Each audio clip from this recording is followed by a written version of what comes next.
CSS working group actually had working at meetings earlier this week, and maybe so you're going to present one of the member.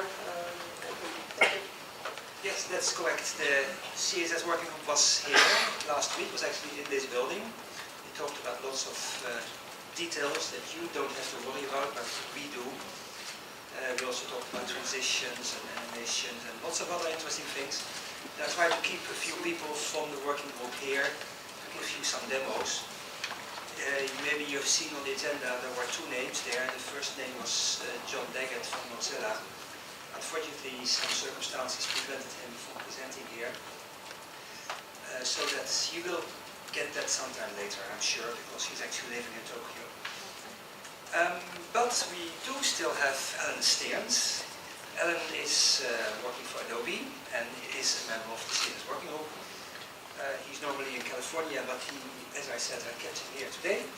And he will show you a very interesting, very fascinating new technology that we're working on called regions and shapes. And I think the floor is yours, Alan. Thank you.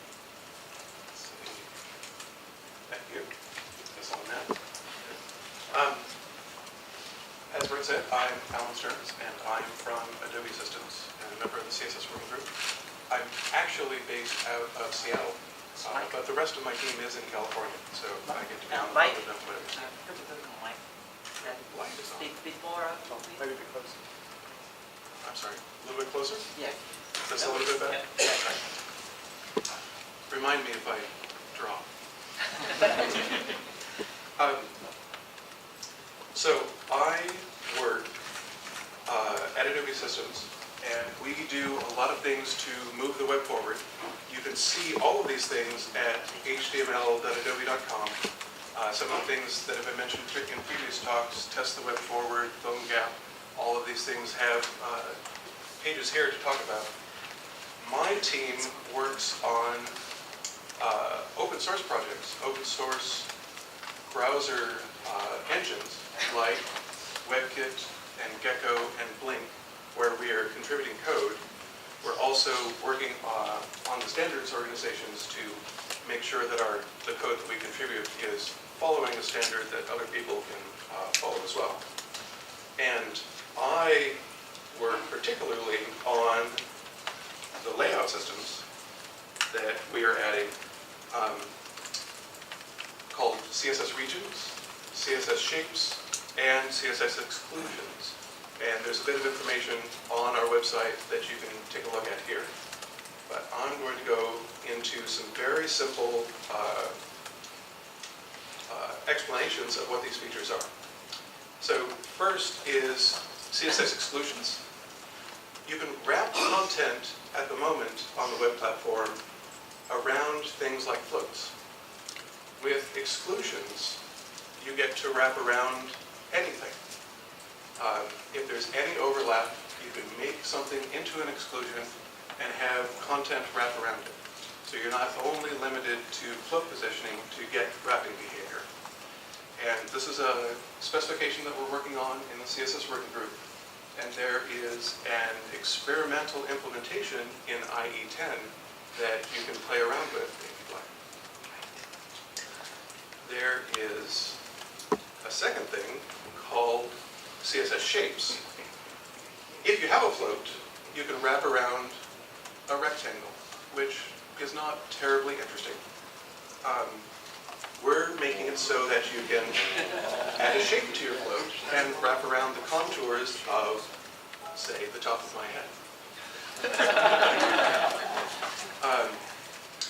This again is a specification that we're working on in the CSS working group, and there is an experimental implementation in Blink and WebKit. You can find it in Chrome Canary builds now, and very soon you'll be able to see it in WebKit Nightly builds. So those two are actually fairly easy to explain. Exclusions let you wrap around anything. Shapes let you wrap around something other than a rectangle. Regions is a little bit more complicated. The basic idea is that you get to take content, put it aside, and then define exactly where this content is going to flow. Normally, when you have some content in an element, you get a rectangle, and you can cut pieces out of that rectangle with a float, and soon with an exclusion or a shape. But you're really indirectly defining where the content goes. With regions, you get to define my content is going to go here, and then over here, and then over here, and it flows from place to place. And this is the simplest example I've come up with so far. Here you have an article, and it contains 2 paragraphs and an image. And the red box is representing the viewport, the screen that you're seeing this content with. So with normal layout, as the screen width changes, the paragraph will take up more height and push the image down. So in a very narrow screen, you don't even notice that the image exists until you start scrolling to see the rest of the content. With regions, what you can do is say that my content, my paragraphs in this case, are going to flow through one rectangle that I'm constraining to the viewport height or some portion of it using viewport units, which are also a very cool thing that we're working on in the CSS working group. And then after it goes through that rectangle that is constrained by height, the rest will flow into a second rectangle after the image. So as the screen width changes, the image stays in place, and the rest of the content flows below it, and you can scroll to see the rest of your content. So this is the absolute dead simple, the most simple explanation I have of regions. But if you can imagine how you might constrain the areas where your content flows in more interesting ways than the simple example, you can come up with some very interesting ways of presenting your content. Which is what, and actually I should say, I am not a designer. You may have noticed how terrible my examples are. And the image. Well, yeah, the image, I have to work with what I have access to. But we do have designers who have done much better work with the features that I'm trying to define in CSS. So National Geographic gave us some of their assets to play around with to come up with an interesting story to tell about regions and shapes and exclusions. So this is something that a designer of ours worked on, where he's flowing the article content through regions and using shapes to go around a drop cap. This is representing an exclusion intruding into a flow. This is a new region here where things move over. It's not a margin that's being added, it's an actual rectangle that's defining where the content goes. And you could have multiple columns that start and then end.